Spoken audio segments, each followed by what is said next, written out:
My name is Ashley, and I want to tell you something that's been on my heart for a long time.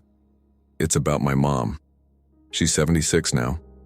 A woman who once filled every room with her laughter, the kind of person who never forgot a birthday, who remembered the name of every neighbor's dog, who could recite entire recipes without looking at a book. But then, things began to change. At first it was small, almost invisible to anyone but me.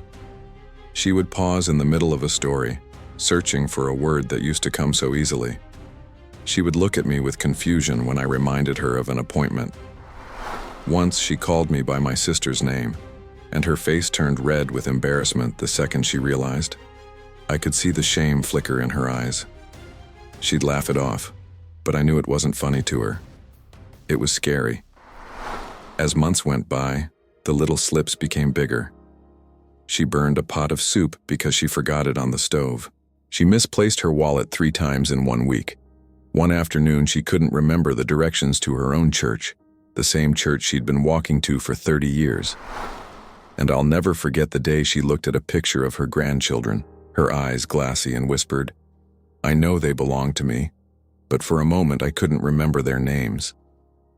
That broke me, because my mom is not just getting older. She's the rock of our family. She's the reason I know how to cook, how to forgive, how to love. And now she was slipping away, piece by piece, memory by memory. There were nights when she sat at the kitchen table, head in her hands, whispering, "What's happening to me? Am I disappearing?" I wanted to hold her and promise everything would be okay. But the truth? I didn't know. And maybe you know exactly what I'm talking about. Maybe you've watched someone you love struggle to remember birthdays, faces, or conversations you just had.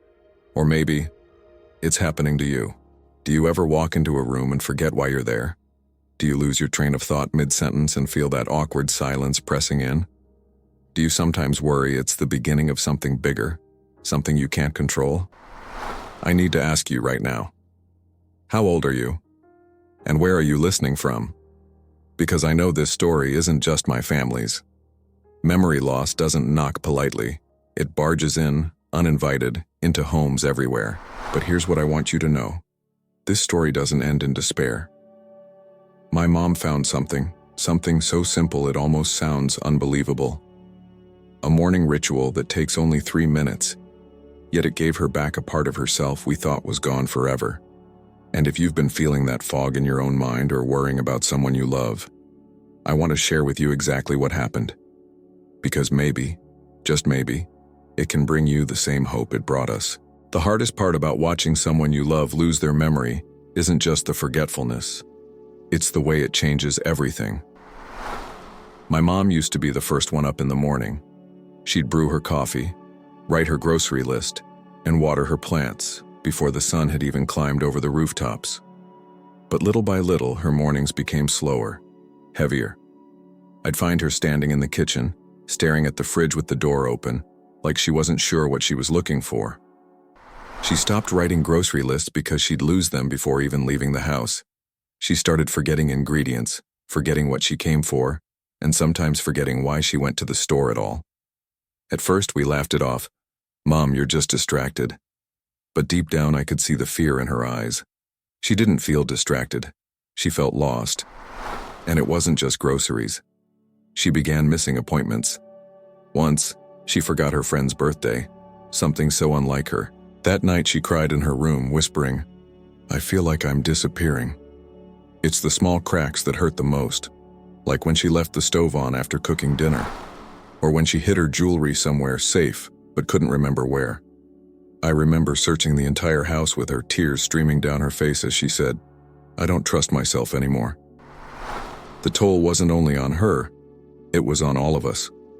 I noticed my kids, her grandkids, becoming more cautious around her.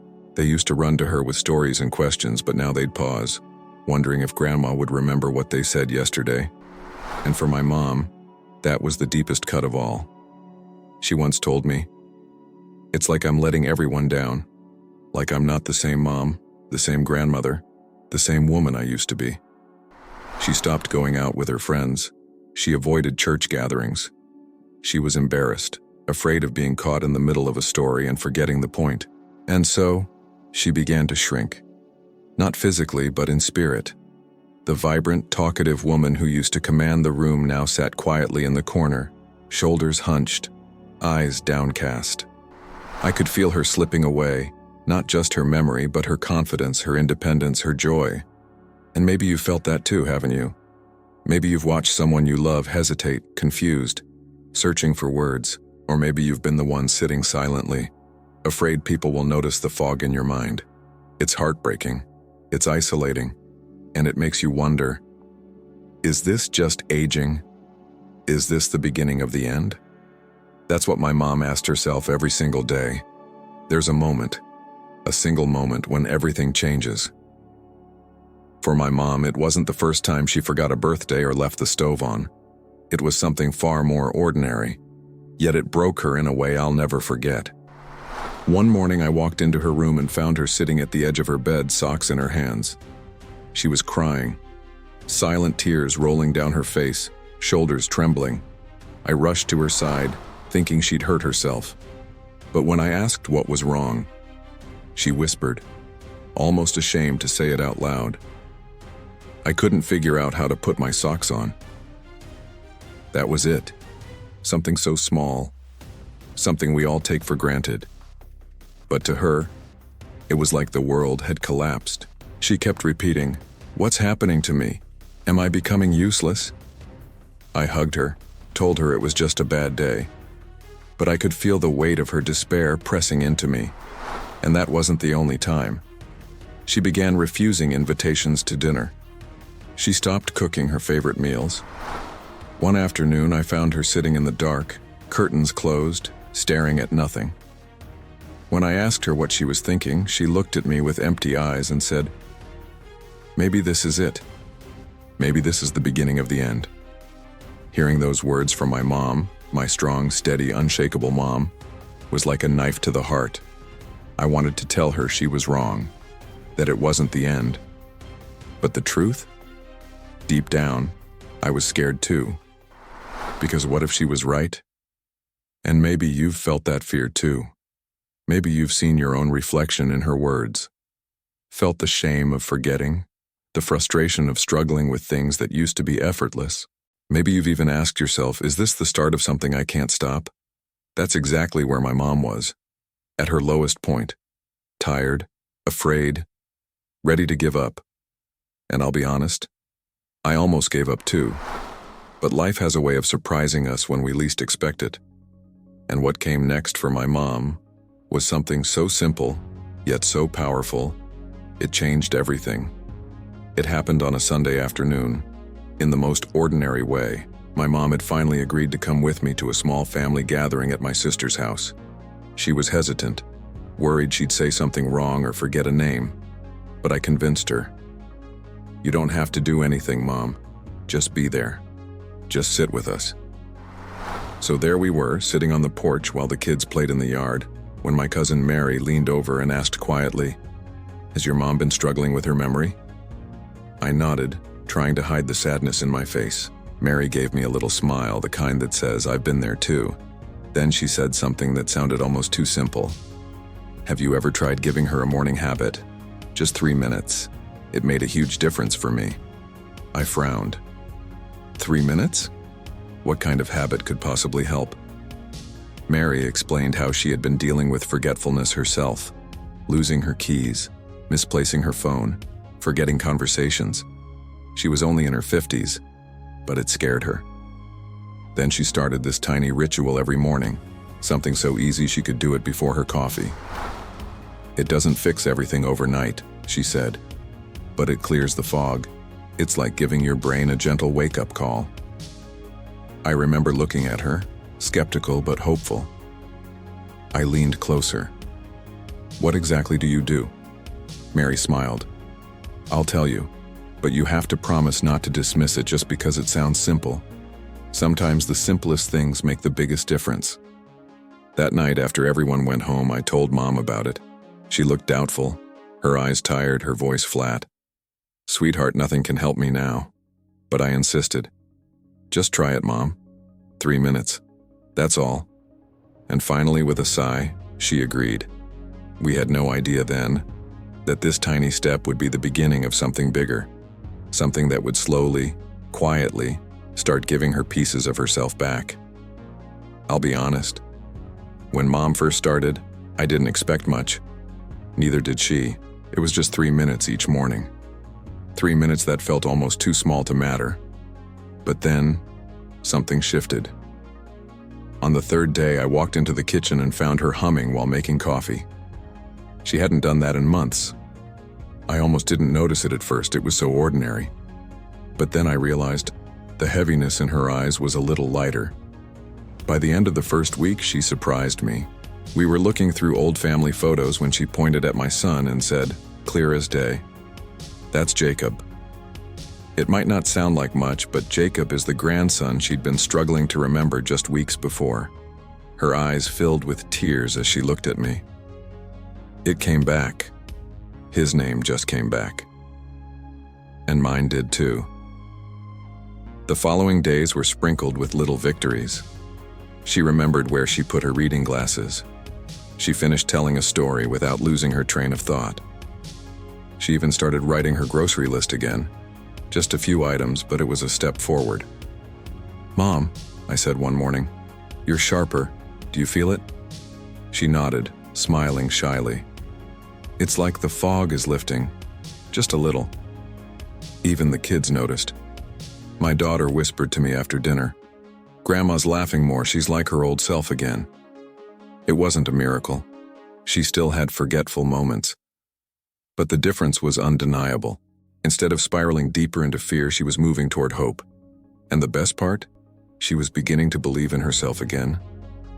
One morning, as she sat with her notebook, she looked up at me and said, "It's only 3 minutes, but it feels like I'm coming back to life."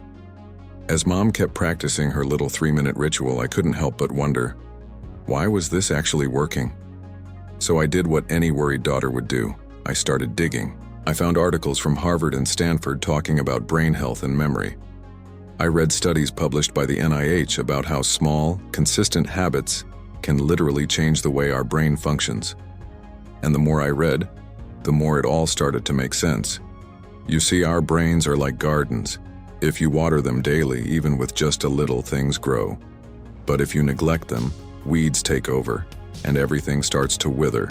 That 3-minute habit my mom had begun, it was like giving her brain a glass of water every single morning. A wake-up call that told her neurons, "Hey, don't shut down yet. Stay alive. Stay connected."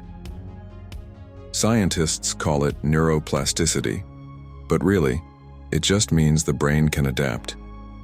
Even later in life, even after years of forgetfulness. I read about flavonoids in blueberries that protect brain cells from damage, about antioxidants in green tea that reduce inflammation, about breathing techniques that increase oxygen flow, feeding the brain what it craves the most.